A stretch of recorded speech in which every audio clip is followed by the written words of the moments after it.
Hello and welcome to Tanzania Today, a program that aims to project Tanzania's position to the globe economically, socially, politically, and diplomatically. I am your host, Faida Ngaga. Last week, we discussed President Samia'S' defining speech to the parliament and to the nation, indeed, on the 27th of June. We touched on virtually three aspects, that is the economic aspect, political, and the security aspect. And today is part two of that episode. We're going to discuss the Development Vision 2050, or dubbed as DERA 2050. Also, we're going to discuss the diplomatic aspect of President Samia'S' national address. And with me is a groundbreaking panel. To my right is Dr. Bravius Kahioza, who is an economic expert and analyst. To my left is Dr. Belinda Chepchumba, who is a lecturer from the University of Dar es Salaam, but also an expert in analysis in law and policy. But also we have Isa Omari from the University of Dar es Salaam. He is also a political expert.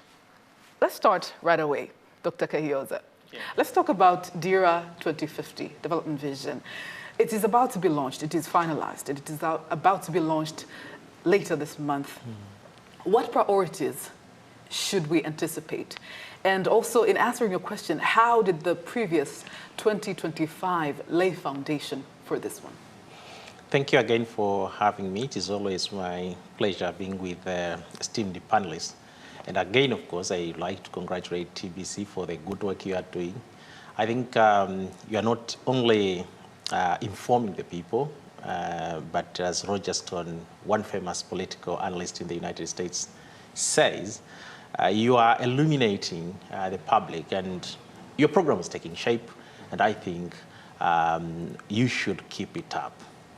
Now, your question is about Vision 2050.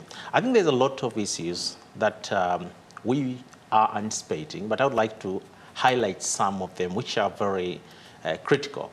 Number one, it is projecting when the process of collecting views from the public started, and when they completed the first draft, the idea was to build an economy, a $700 billion economy by 2050. But now in between, things have changed.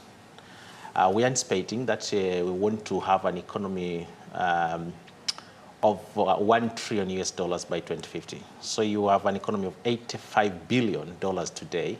You're eyeing $1 trillion. So some people may say this is utopian thinking, but I think they are very wrong. Tanzania is capable of doing that. So we anticipate that it will be unleashed on how Tanzania will travel that journey from $85 billion today to $1 trillion economy. We have to remember, our viewers, that you have only 16 countries with $1 trillion today in their economies, and all the United States of America that crossed that line in 1969. So it is, yes, we are aiming high, but I think we are able to do that. Number two is that if you are to have a $1 trillion economy, our population is estimated to be, it will be around 140 million people. Therefore, you are saying, or we are planning to have a population with a per capita income of around $9,000. That means we'll have jumped our economy from a lower middle income to an upper middle income. Another thing that is very important to look at is that 2050 we are focusing at the foreign pillars. One is to maintain unity, because all along it has been our main value. Number two is to strengthen the pillars of democracy. Number three is to maintain peace. Number four is to, of course, to maintain the fact that people should have dignified life. So dignity is one of the pillars. Five is protecting our natural resources. So what do we intend to do there? That you're not only protecting natural resources, but to make sure that these resources, as I've always said, are turned into economic resources. So by having natural resources, you are not rich until when you make them economic resources, and that's a plan, as we're saying, but also human rights as a seventh pillar. So these are the main pillars that I think when it will be launched, the president is expected to shed more light and to give confidence to the public, to the region, to the world, that is Tanzania want to build. So the last part of your question is how had the Vision 2025 gave ground for this? I think we have done extremely well. Of course, always some challenges. And let's remember, viewers, that in 2000, when we started implementing the Vision 2025, our GDP, per capita GDP, was about $360. So today we are talking about a country whereby per capita income is around $1,200. So it has increased 4 times. If you look at the draft itself, you say that it has been an increase of over 170%. Now, regionally, in the SADC region, for example, and the East African region, in terms of per capita income growth, our country has done extremely well. Of course, there are other features when you're looking at per capita income that have, I think, helped these Tanzanian citizens. As much as per capita has not grown that fast, but the way in which Tanzanians have managed their lives is much better compared to the rest of the people. The vision centered on growth, and you have to remember, I have to tell our viewers that in 2000 our GDP was below 12 billion US dollars. So today you are talking a country 25 years, GDP of 85 billion. It has increased more than 6 times in the last 25 years. So we have achieved that in terms of growth. How had that trickled down is debatable, but at least you could see that people have moved, because you remember poverty was more than 36%. It is around 26% today. So we have done that because of that growth. And I think one lesson we have learned is that growth itself is not a panacea for everything that we are facing. And it has shown us that we need to have growth, yes, but on the other side, we have to embrace what famous economist Arthur Lewis in 1959 advocated, that it has to be about transformation. It has to be about transforming people's lives, and that is what Vision 2050 will be focusing on from where we have been in the last 25 years. And lastly, 2025 vision also has taught us that governance is central in economic growth and development as well.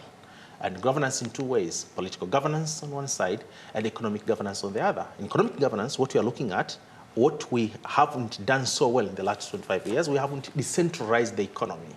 As much as we have debated so much about decentralization of the political decentralization of governance, political governance decentralization, we haven't done so much in terms of economic decentralization. The economy has operated at the center.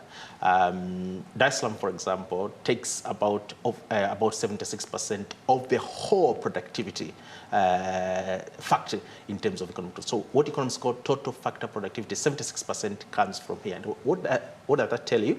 It tells you that in a way that Dar es Salaam is snuffing something from the rest of the regions.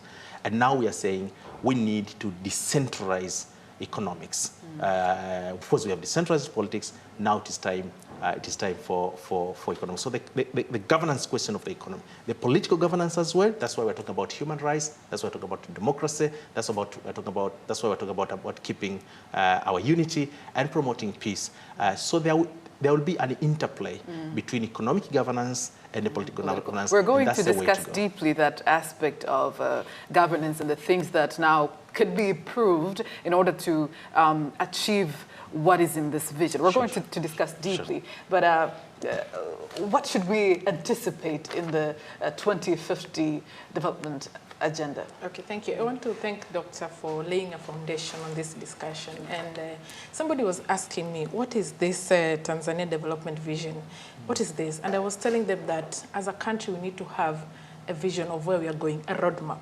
So this vision 2050 embodies our goals as a nation. Where do you want to be in the next 25 years from now? What do you want as a country? So it is a very important document that unpacks what we need as a nation to reach our goals. So as the doctor has said that, immediately when you open that document, you see that the vision says that it is for a prosperous and just, inclusive, and a self-reliant Tanzania. So that is what lays the foundation of a document of that vision as a country. And we are talking about issues of human capacity and social development. It is also provided in that document. And we are also looking at issues of environment integrity and issues of climate change, resilience as a country. So this document embodies what we need and provides a roadmap which we are going as a country. So it is a very important document that it is a very important aspect as a nation. Yes. Yeah. Well, thanks for having me, and I wish to commend TBC. You are doing a great job, and keep doing what you are doing. It's an excellent program. One of the most significant aspects of Vision 2050 is that we have at least three aspects. One is inclusivity. The second, sustainability. And the third is about economic transformation through both agricultural and industrial transformation. You know, we did make a mistake in the 70s, from immediately at independence up to 1970s, that we thought that the basis of our economy is industrial transformation, but the basis first is agricultural transformation. So it's the agricultural transformation that leads to industrial transformation, not industrial transformation that will lead to agricultural transformation. And that was the mistake. And then because we are emulating the Western industrialization experience, the first, what we call the first industrial revolution. So coming back to the Vision 2050, of course, building on Vision 2025, poverty reduction, especially eradication of extreme poverty, is at the heart of this development vision, where Tanzania aims to tremendously uplifting millions of Tanzania from abject poverty by mid-century. And actually, poverty reduction is at the heart of the global development policy, the Agenda 2030 for Sustainable Development, SDG 1. No poverty. It means taking deliberate measures to address abject poverty in order to create conditions for peace and development. So in that regard, I think one of the strategies with this Vision 2050 has been to try to unlock the potential of micro, small, mid, and medium enterprises for effective cross-border trade. And this also builds on our regional policy, trying to push for a tripartite trade bloc between EAC, SADC, COMESA, and also leveraging on the African Continental Free Trade area and agreement. So in that way, I think we are doing a great job in that regard. And with this vision, I think Tanzania also should attempt to create its own chaebols. Chaebols, this is a Korean word for powerful business families that have driven growth, as well as creating job opportunities for Koreans between the 1950s and 1970s. And an attempt by unlocking this potential of small, micro, small, and medium enterprises, I think this will lead to that particular job creation, as well as indigenization of the economy, because this will also promote national ownership of development vision. Indigenization will come in the sense that in order to be a self-reliant economy, to have that national self-reliance, you need to indigenize the economy. How do you indigenize? You need to empower, economic empowerment of these micro, small, and medium enterprises. But also, they will also expand revenue base for the government in order to reduce government dependency on external loans to finance development projects, as well as social and human development. And again, as part of that inclusivity and sustainability, it also focuses on developing part of human capital development, both human human and skills development. And that is very essential, particularly education capital and health capital of individuals, in order to build, to build the capacity of your population, the national population, to innovate and be more creative. And this also goes beyond that, also developing the natural capital, including implementing policies that will lead to land reforms as well as economic reforms, particularly national capital formalizing land ownership, land tenure system. I think that is very important in that regard in order to ensure inclusivity as well as sustainability. And also climate change comes into the equation because it also seeks to promote one of the pillars of sustainable development in terms of sustainably managing the resources, our natural resources. And I say we have untapped opportunities, natural resources, especially in transforming them into economic resources so that they can contribute to economic growth. And then I'll come back also to share the experience. Maybe we can learn a lot from China when they start to implement National Economic Development Program in the late 70s after Deng Xiaoping ascended to power, and how Tanzania can learn from China's experience and challenges in eradicating extreme poverty, because it's one of the most successful stories in the global south. I submit. Now, let's talk about the reforms, Dr. Belinda. The reforms that must be implemented for a smooth implementation of this Development Vision 2050, learning from the previous implementation. Okay, thank you. One of the reforms we have to do issues of, as all the speakers have said, issues of governance reforms. We really need to ensure that in order for us to implement Vision 2050, we need to have issues of public participation. We have issues of, as they have said, issues of inclusivity.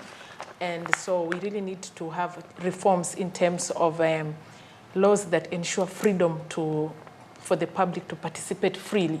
Yeah, freedom of expression, as we are, even if you look at the 2050 goals, there's something on issues of freedom of expression.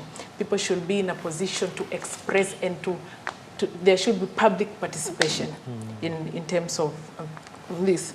We also have issues of transparency and accountability. This is very important in order to have issues of public confidence. So we really need to have reforms in terms of ensuring that we have transparency in all the activities that we do as a country to ensure that people feel that they are inclusive in terms of issues of development. So drawing from that, we can see that we really need to have legal reforms, governance reforms, and even political reforms in terms of how our representative can give back to the society and they can feel that they're part and parcel of these issues of development. Yeah. Dr. Kahioza, what reforms do you think are necessary? You started elaborating. Can you go further to tell us the reforms that must take place for the fruition of the vision? I think reforms are both a necessary and sufficient condition for us to do what we want to do.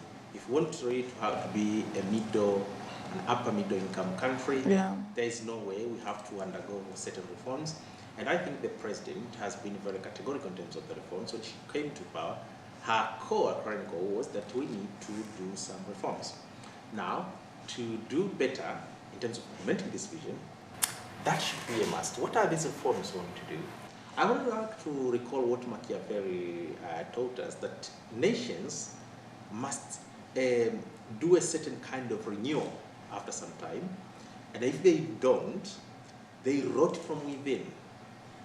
So this is the necessary but sufficient condition for us to move forward. And one is, for example, is to make sure that we do have institutional reforms. We did very well in early 2000 when President Benjamin Mkapa came into power. There was a lot of institutional reform that are helping us today, and have kept the nation stable. Economic institutions as well as political governance institutions. But we need to go further. One of interesting books in economic development today is which is called Why Nations Fail, and has won some guys the Nobel Prize last season. Chapter 13 of that book is about institutions. They mention institutions. So it is incumbent upon us to make sure that we have sufficient reforms within our institutions. Number two, is I think the governance question when it comes to political institutions, in a way they merge between political and technocratic institutions. When you look at the government, you look at two layers. One, you have the political government, and then you have the technocratic government. Now, what we have witnessed in the last 25 years or so is that you fail to understand where do they merge? Who is listening to who? And I think that was the problem with President Magufuli, for example, when he came up with Kutumbua Majipu. And that was begged us to think the way in which the technocratic government and the political government work. And one feature in that aspect is that we have had the technocratic government that has been, despite the good work they have done, that has not been so keen in terms of protecting our natural resources or our resources, so to speak. And we have seen that government has been leaking so much. And now we need to have that in terms, two ways to do that. One is to build a culture of competence-based systems of getting people who are running our businesses. And it has not to be on who knows who. It has to be carefully, structurally, systemically, and systematically getting these people into these offices. Competence as well as values. Number two is to make sure that issues around what you'd call the love for the nation, how people are well equipped and well prepared to understand that they don't represent themselves when they are there, but they're the people. The other side of it, of the reforms, I think the democratic institutions, and let's face it, that we have claims which are very genuine, which are valid. Because as I have said from Machiavelli, that nations must do a certain kind of renewal. And that means accepting that you have certain challenges, and now you have to deal with them head on. So it is very clear that I think our democratic institutions have to be, I think we have tested them, and now it's time to rebuild where we have to do. The last one, I think, in terms of governance, is how do we make sure that, as Dr. Belinda said, we centralize the human capital in all that we do.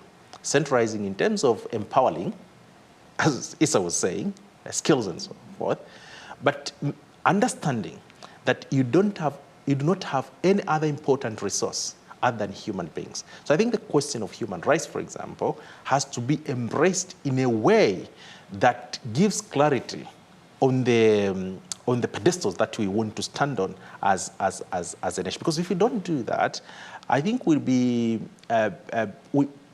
a way of allowing, for example, foreign interventions or even internal interventions as we move forward toward our goals. So we have to make sure that for us to push away the unexpected shocks, it's very important to centralize. In the world where everything now seems to be globalized, you have to be very keen on how we do that. And I think this vision will stand that test and will move forward. A footnote on that. One important thing about building a modern state, I think Issa will let us know better. Building a modern state, it is very important that you have two important aspects. Number one is that you center at how you transform not only people in the middle class or people in academic or education institutions, but the people at the grassroots, the people who are at the local of everything that you do. And we have many in this country. So our focus has to be there. Number two is that you have to make sure that you tap, which we are doing very well, you tap everything that comes from outside the nation. And now that economic diplomacy comes in, and I think the president, under what I've called Samia'S, has been keen to make sure that Tanzania will tap everything that it can tap so that it can, for the benefit of the nation. And I think that work has to continue. We have a lot of resources, we have a lot of natural resources, but to make them benefit this country, we'll have to make sure that we position ourselves in a way that we don't lose sight in terms of who we cooperate with and what we intend to achieve from those people. I think we have a lot of reforms to deal with, but that is my take when it comes to that. Is it? When it comes to reforms, institution matters, and they matters a lot. And in this way, institution, we tend to conceive institution as both soft institutions, the legal policy, norms, values of the people. This is very important. We tend to take it for granted and neglect it, but it's very important. How you build a hard-working population, a hard-working labor force that is oriented towards creativity and innovation. That is very important.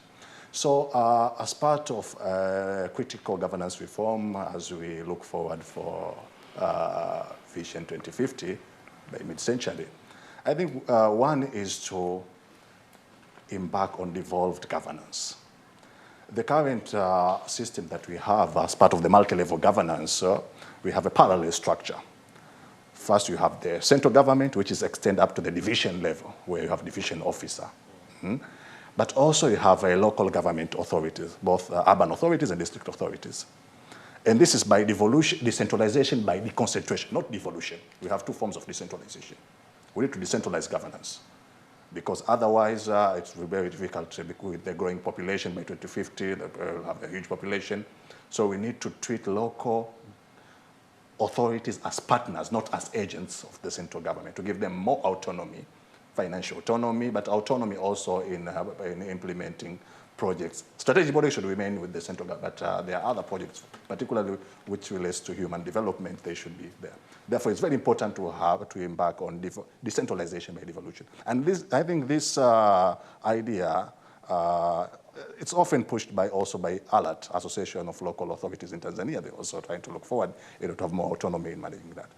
Again, when it comes to economic reforms, I think it's very important what we need to create a sovereign wealth fund, particularly to encourage private investment in strategic sectors of our economy, as well as in state-owned assets. Egypt have done the same since 2018. They have the Sovereign Fund of Egypt, which is the Sovereign Wealth Fund. Also, Saudi Arabia currently in their Vision 2030, they have the Public Investment Fund, which is a Sovereign Wealth Fund. So we need to attract investment in order also to reduce dependency on development loans and development aid from international development partners. That is very significant. And again, which is more central to this, is we need to have a technocratic bureaucracy. We cannot technocratize the whole bureaucracy because we have an extensive bureaucracy. That is very difficult. But what we need to do is that we need to select few ministries which are critical to implementing this Vision 2050 in order to, and staff them with the most disciplined, best brains that we have in the country, so that they can think that. And that is very important because we need to ensure also the relative autonomy of the state in implementing projects, strategic projects and policies that will lead us to 2050. That is very important. So for instance, you can talk about the President Office, Ministry of State, Ministry of Planning and Investment. We also, Ministry of Finance is very crucial in this regard. And the Bank of Tanzania, which provides outstanding leadership in overseeing our monetary policy, the Tanzania Revenue Authority. But also we are talking about EPZA, Export Processing Zone Authority, and TIC, Tanzania Investment Center. These are critical institutions when it comes to successfully implementing Vision 2050. And therefore, it's very important because otherwise, if you don't have a technocratic bureaucracy, that its thinking is developmental. And that means also I'm pushing for developmental state. That is very important, because otherwise it's very difficult, because there will sometime be captured by vested interests and competing social forces, and therefore they might be diverted from the trajectory of Vision 2050. So it's very important in that way in order to achieve this on time or ahead of time, like we did with Vision 2025. I submit. If you just tuned in, this is Tanzania Today, and today is the second part of deep analysis of President Samia Suluhu Hassan's speech, or defining speech to the nation on the 27th of June through the Parliament. And we just discussed the Development Vision 2050, which was also one of the aspects that President Samia Suluhu Hassan discussed through her speech. Now we're going to discuss the newly launched foreign policy and how it impacts diplomatic relations. And I'm going to directly throw this question to Dr. Kahioza first. The newly launched foreign policy, how does it shape diplomatic relations between Tanzania and other countries and also other organizations? Yeah, thank you. I always say, and I think this is debatable, but I think it is very important to take note of it. I don't think nations change their foreign policies. I think nations change their strategy towards foreign policy. And my argument is simple, because foreign policy is an extension of domestic policy, and there are things, there are values that you stand by. The way in which you view you view the world, it does not necessarily change, but because you have tectonic movements in the international relations, then countries must reshape their ways of relating with the rest.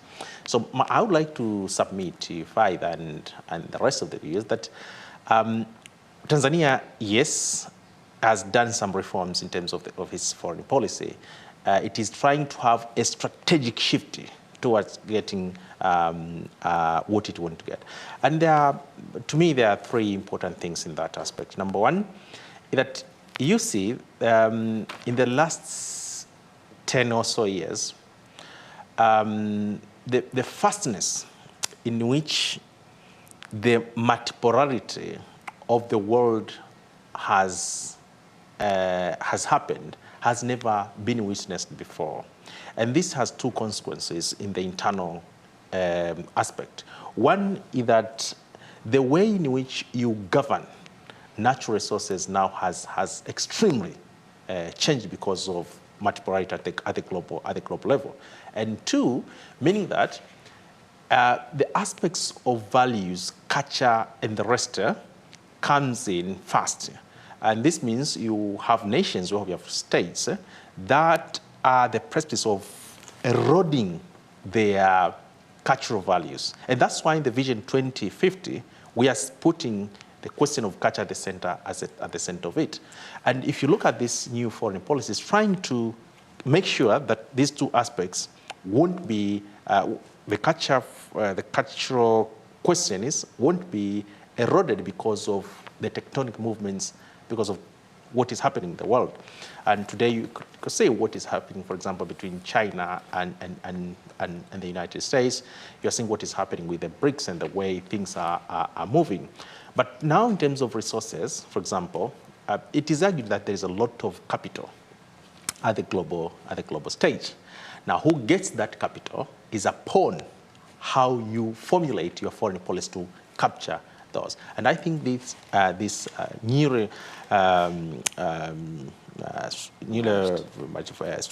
foreign policy is trying to do that, to position Tanzania to make sure that we will be able to capture capital from all over the planet while defending, while protecting our values. Another thing that is very keen in terms of this is economic diplomacy in its strict sense. That when economic diplomacy comes with two important aspects.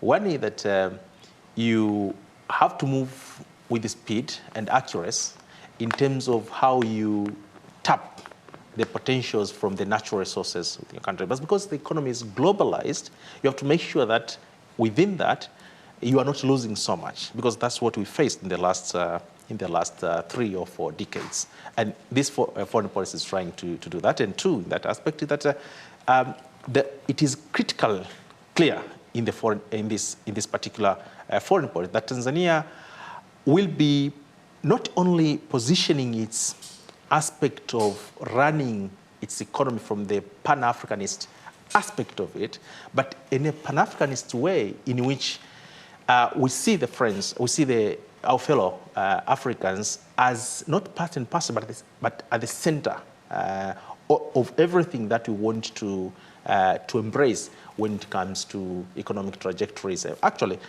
development. The last point I want to put forward in this aspect is, you see, many countries are trying to find their space in international affairs because of what is happening at the global level. But few countries are positioning themselves in terms of how to deal with global financial institutions. And it has been argued before that these institutions, as much as they have done very good things, but of course, these countries, developing countries, not poor countries, haven't found their way to have some kind of buffer to protect themselves from this negative or the side effect of this policy, because they have acted as policy thinkers and we have acted as policy subjects.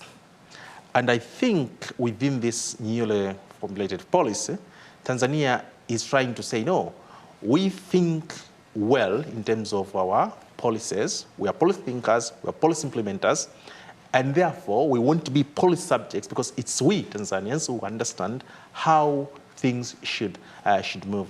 And these are very important things in the policy fiber. Dr. Chumba. Yes, thank you. A lot has been said, but the new foreign policy underscores the need to open up the country in terms of, as they've said, issues of culture. And if you look at the 2050 vision, we are talking about using Kiswahili as a tool, as a language tool, to open up the country and to make Kiswahili one of the 2 official languages, I think, in Africa and also in the United Nations. Yeah, that is one of the targets of the 2050 vision. And Tanzania is now doing well in terms of making Kiswahili to be. Congo is teaching Swahili. We have China, they're teaching Kiswahili. So if we leverage on Kiswahili as a language, you can use it as a tool to open up as the country to further growth. And secondly, we have issues of Tanzania is strategically placed in a position whereby we are helping a lot of countries within the region, even those countries where there's no peace. For example, Congo, we have a lot of refugees coming in Tanzania, and Tanzania has always been a peaceful hub within the region, and it is really opening up. So this new policy will open up the region, not only in terms of economic integration, but also in terms of issues of social and helping other countries within the region. So it is a very proactive and a very good policy that will open up the country. Yeah, thank you. Yeah, the unfolding polycentric world presents both opportunities and challenges for Tanzania's foreign policy. Actually, it's not a new foreign policy, it's a revised foreign policy, because the foreign policy that we had is the 2001. So Tanzania is trying to reposition itself strategically, first to comfort the global power hierarchies. Dr. Kayoza talked about how the international financial institutions have been all-powerful in their relations with developing countries, essentially African countries, and how Tanzania also tried to respond to that, and especially in fighting against marginalization of Africa when it comes in the international system. But this revised foreign policy reflects the changing structure of the international system, because we are moving to a multipolar system, from a unipolar system that existed immediately after the end of the Cold War, after the fall of the Berlin Wall. And prior to that, we had a bipolar system between 1945 up to 1989, where our policy was essentially our traditional foreign policy or non-aligned policy. So the trajectory of foreign policy development in Tanzania has shifted from a non-aligned policy into, to some extent, during the period of unipolar system, because you have one superpower. And the principle that governs international relations is the principle of dominance. And therefore, you have to relatively align with that power. And now we are shifting to a poly-alignment kind of foreign policy, that we align with several emerging centers of power. And that is very important, because we have new scramble for Africa, which is coming in. And the world is looking, because they say Africa is the future. And Tanzania also tries to look at that by trying to see it as an opportunity and a challenge for the country in terms of its development, but also regional development. So one of the major developments in Africa, but also in the world with this polycentric world, is that we have gone back to the self-help international system, where there is so-called zero-sum politics, and you can see the trade war between China and the US, the ongoing conflict, these geopolitical conflicts that are unfolding in different parts of the world, they suggest something. And also we have comparative deglobalization. Countries are deglobalizing as part of an attempt of resistance against global power hierarchies. And the launching of African Continental Free Trade Arrangement is one strategy at deglobalization. And Tanzania wants to leverage on that. But also Tanzania, as part of her foreign policy, she's pushing for a tripartite trade bloc between EAC, SADC, and COMESA, although she pulled out from COMESA around 2001 in order to dedicate more efforts and resources to rebuilding the re-established EAC. And this shows the commitment of the country to East African community. And recently, actually, the country has designated a specific deputy minister for the East African cooperation, East African affairs. That is very important to suggest also something. Of course, in the past also we had a specific minister for East African community affairs, and I remember Samuel Sit at one time, he was the minister in that portfolio. And therefore, so now you have, on one side you have China expanding. Its geopolitical influence is to see the end of US influence in the Indo-Pacific region. And we are part of this large Indo-Pacific region because we are on the western side of the Pacific, of the Indian Ocean, Indo-Pacific, this region. But again, the US also is coming on the Atlantic with the Lobito Corridor. And they want to connect the central corridor of Tanzania with the Lobito Corridor in order to explore and exploit untapped potential when it comes to natural resources, essential mineral resources like rare earth minerals, lithium, and so on. So that is very important. So Tanzania, as part of her foreign policy, first advancing Kiswahili as a soft power, promoting regional cooperation as part of comparative deglobalization, but also resistance against global power hierarchies in order to position the country strategically to benefit from such cooperations. But also promoting regional peace and security, because there is a conflict formation unfolding connecting the Congo Basin, the Nile Basin, and the Horn of Africa. And this, of course, is affecting the region in terms of regional development, but also is also resulting in regional security threats. And Tanzania has responded to that amicably by trying to intervene. You know, our civic culture, our humanistic civic culture, we have tried to do that. Of course, I said last time we had for instance, in Khartoum, we had a Pan-African evacuation. Even we evacuated the nationals of Sudan as part of that, but also in engaging in mediation efforts for this. President Kapa, the late President Kapa, he was the settlement facilitator for the Burundian conflict, representing President Museveni, who was the mediator. But also we managed to broker peace, what we call a national accord in Kenya after the post-election violence. We sent some, we had a mission in Congo, FBI, Forced Intervention Brigade, FIB, sorry. We had SAMIM, SADC mission. We are part of SAMIM, SADC mission in Mozambique, but also we are part of SAMI-DRC, SADC mission in the DRC, as well as in UNAMIS, UNAMID, and other peacekeeping missions around the region in order to ensure that we have regional stability, because without stability and peace, there can be no development. So I think that's the way. So you've elaborated virtually, all of you, how significant Tanzania to be a member of the EAC and SADC and all these other organizations, the IMF. But I want to be specific with Pan-Africanist organizations, such as the African Development Bank. And this, I think I'm going to throw this first to you just briefly. How significant are Pan-Africanist organizations, such as the African Development Bank? So recently, the president of AFDB, Adeshina, when he was being given an honorary doctorate at the University of Dar es Salaam, if you listen to that speech, I was honored to be there that day, and he mentioned how the AFDB has been instrumental in economic progress, projects such as the SGR, roads network. It's been instrumental in helping to fund these projects and how they see it from the eye of the African, because it's an African organization. So tell us, how significant are these Pan-African organizations to the development of Tanzania? I think Pan-Africanist organizations, particularly the financial institutions, are very critical, not only in terms of giving out capital, as I would like to say, but I think they're important because they are acting as a true link to the true needs of the Africans. Because if you are to look at what AFDB has managed to do, comparatively, it is that the question of conditionalities has been reduced to a large extent. And one thing that has been biting foreign aid collectively to African countries, that conditionalities have always, now these are numbers, have always eroded 65% of every dollar that has come out of these institutions, which are not Pan-Africanist. And if you look at the AFDB, for example, data are showing that yes, there are some conditionalities, but the rate is at 22%. So you look at from 60% to 22%, and that gives you a way.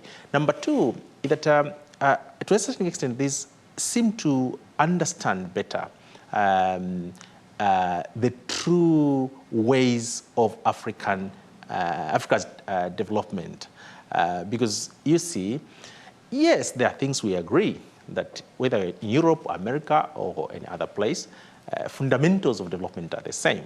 But you see, the process toward that are a bit different. The priorities are a bit different. And let's put this in mind that when you have these institutions which are not Pan-African, which are not Afrocentric, one danger you are playing with is that, for example, in the debt question, is that debt becomes a tool of trade.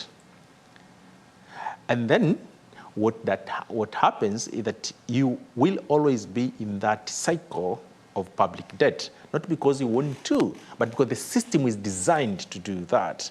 And once you are in, it's very difficult to get out of that. Now, having these institutions help you not to be in that trap. Lastly, actually, one of the major argument that has been raised is that why are many countries being trapped in the middle class, on the middle income category?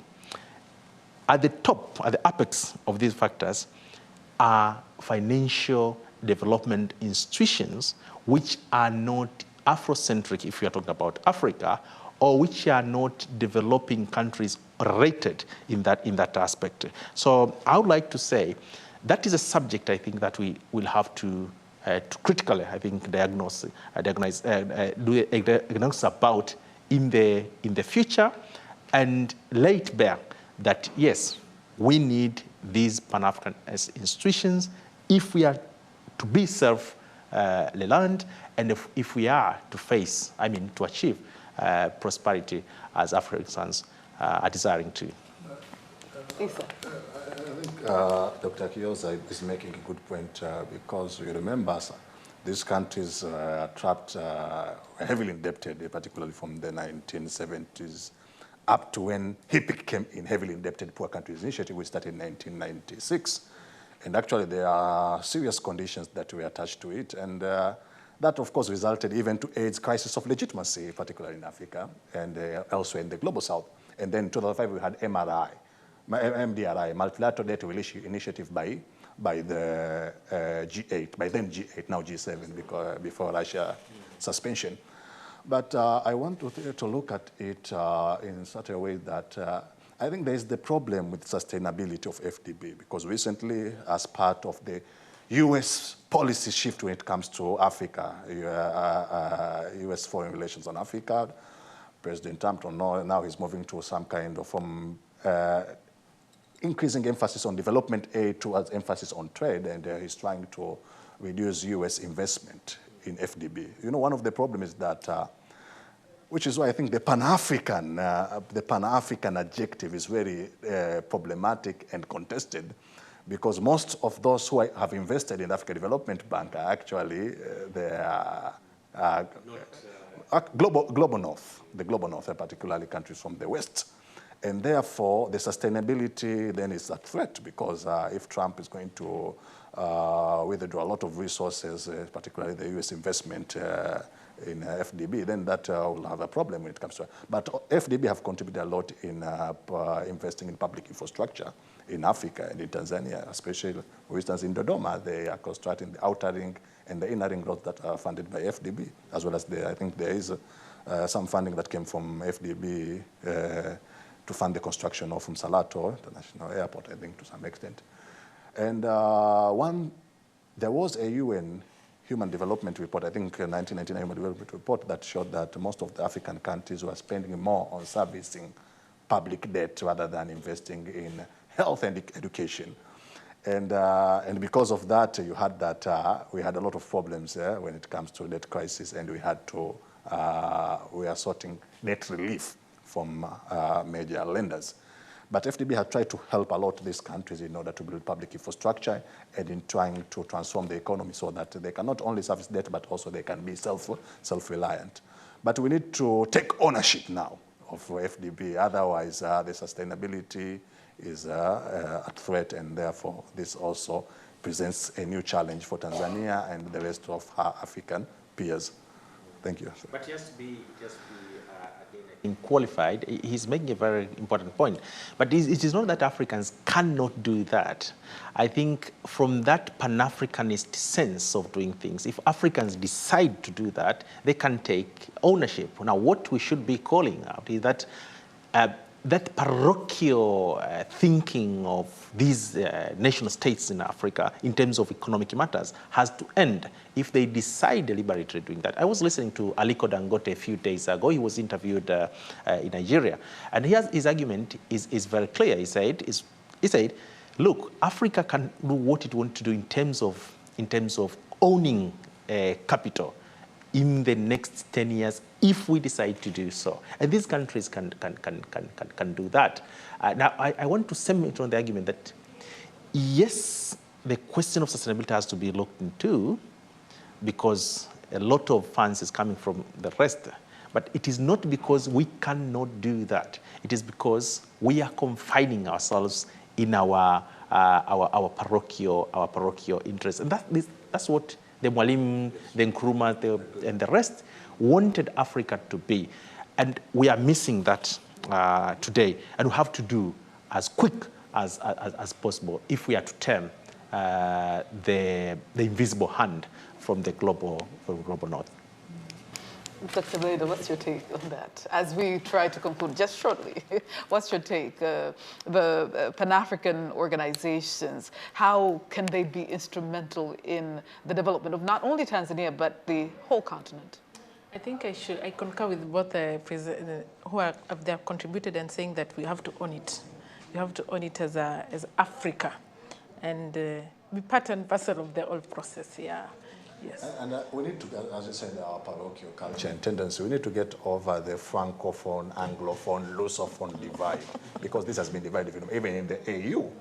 Actually, the voting behavior of AU member states, African member states, is actually follows that kind of division, which is actually reflecting what we call the inheritance of colonial administrative, colonial mentality, colonial institutions, as well as the colonial languages, how they play part in dividing the continent.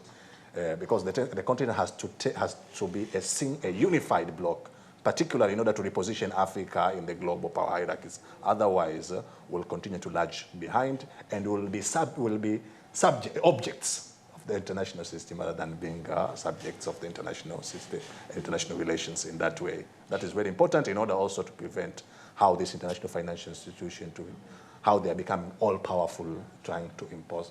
They're even determining the procurement policies of this country when it comes to this development loans and development aid for recipient countries. So there is a need, like what Ngugi wa Thiong'o said, decolonization of the mind. There's a need to decolonize our systems.